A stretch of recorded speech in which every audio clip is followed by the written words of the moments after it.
Hi, my name is Carol Aloi, and I'd like to share with you an Aloi Christmas Eve.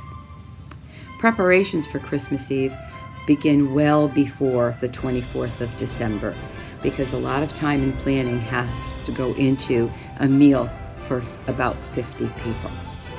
After Mass, at the 4 o'clock Mass, we go over to my niece's house, and her house has been basically redecorated to accommodate a sit-down meal for about 50 people.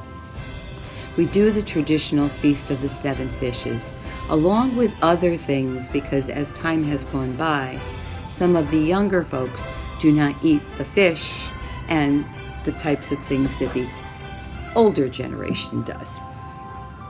We start off with appetizers that include shrimp cocktail, stuffed clams, and these little dough balls that are very traditional. It's a bread dough fried in a little ball, about a little bit bigger than a golf ball.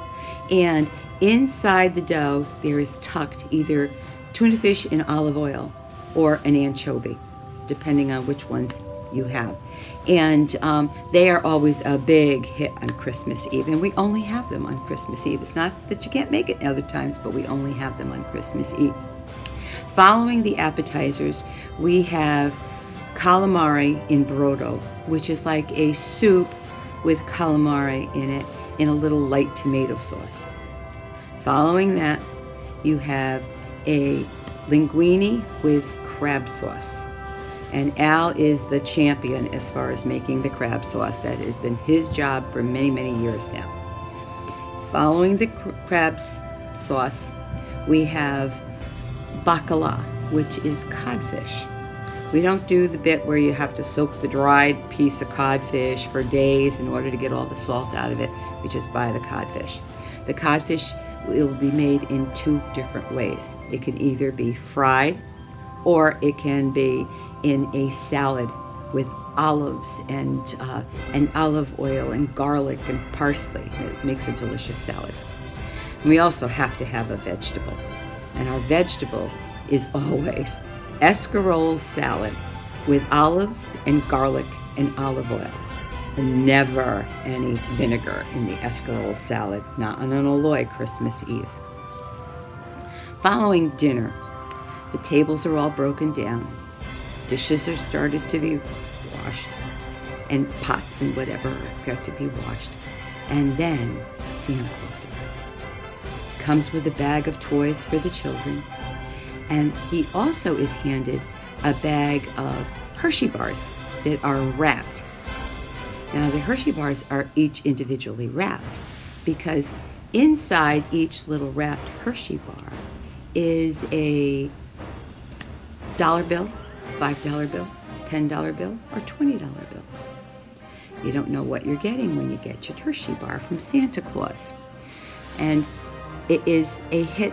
It is a tradition that began with Al's grandmother and grandfather back in the days when there wasn't a lot of money to be given as Christmas gifts. So they started this tradition with Hershey Bars many, many years ago, well over 70 years ago.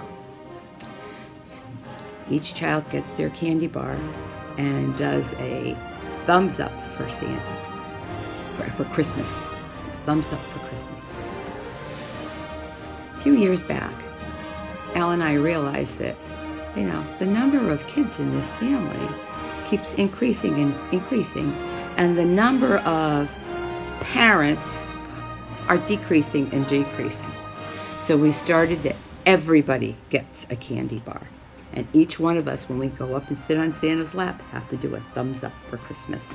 It's wonderful to look at these pictures every year and see how the children have changed and the adults, and the sad part of who's no longer with us also. The next part of the evening is something that is adults only. We each purchase a $15 grab bag gift. And we sit in a circle, and my oldest niece Nell reads The Night Before Christmas. Every time she says we pass the gift around our circle. A lot of laughs, a lot of silliness goes on with this tradition because we miss a lot of the thes, and then you're making up in the time. So it is a lot of fun we open our gifts, and then after, we have to have the desserts. And many of those desserts that we have are the traditional things that my mother-in-law would bake for weeks before Christmas, getting ready for. So it's a wonderful evening. It starts basically before 5 o'clock on Christmas Eve with all of the planning and preparation. And it goes on until the last person leaves that house. And it is, every year it's more wonderful than the last. Sadly, this year, I can't do Christmas Eve because of COVID. But we will be doing the Christmas Eve in our own individual families, and pray to God that we will be able to be all together again in 2021. Thank you for listening.